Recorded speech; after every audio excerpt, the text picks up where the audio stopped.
Traders. This is what they say. What we did was overbook the transmission line we had the rights on and said to California utilities, if you want to use the line, pay us. By the time they agreed to meet our price, rolling blackouts had already hit California, and the price for electricity went through the roof. Did you have any knowledge that this was happening? The only thing that I'm aware of, Senator, is there was a difference of opinion on the rules of the independent system operator. It was just set up. The rules weren't quite clear. We have traders here from Enron who were saying they did something wrong, but you don't see anything wrong. I have one last question, and then I am done. Traders soon discovered that by shutting down power plants, they could create artificial shortages that would push prices even higher. Hey, this is David up at Enron.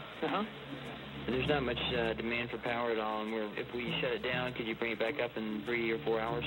Oh, yeah. Why don't you just go ahead and shut her down then, if that's okay? Okay. When you see 2 or 3 energy companies with 30–35% of their entire capacity down for maintenance on a single day, and as a result, the price of electricity skyrocketing 300 or 400%, and then a week later someone else does it up in Northern California, you begin to believe something's not smelling right here. I want you guys to get a little creative, okay, and come up with a reason to go down. Like a forced outage type thing. Right. Those guys, at the flip of a switch, could just yank the California economy on its leash whenever they wanted to, and they did it, and they did it, and they did it, and they made so much money. The heart of it is that an industry that went for 100 years, from the days of Edison, built the best electrical system in the world, sold the power at reasonable prices to consumers, and was very reliable, was all of a sudden turned into a casino. These strategies made some money for Enron, but the real money was made by betting that the price of energy would go up. It did, and the West Coast traders made nearly $2 billion for Enron. There's nothing wrong with the capitalism. There's nothing wrong with the free enterprise. You can't treat electricity like you treat oranges. It's the lifeblood of the society. It can't be stored. You can't turn these people loose and let them just have a, quote, free market, because a free market is goddamn expensive to customers. There would be ample supply available at the right fucking price.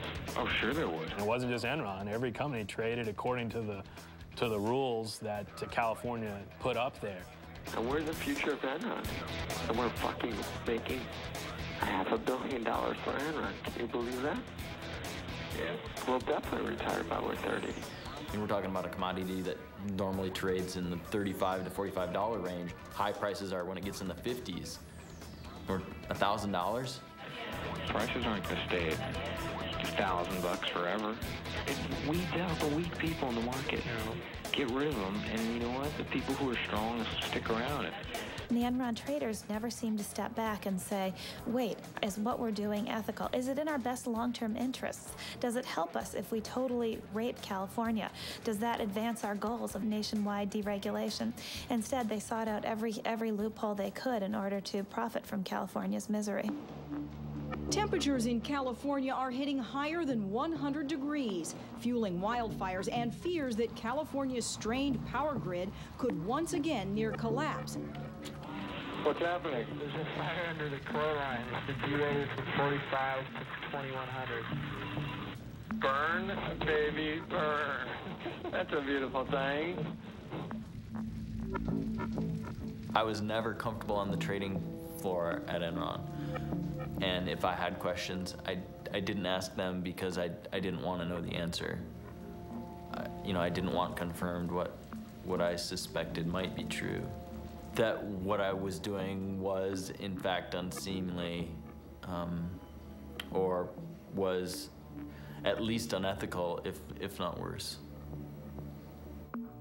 Why did the traders do what they did?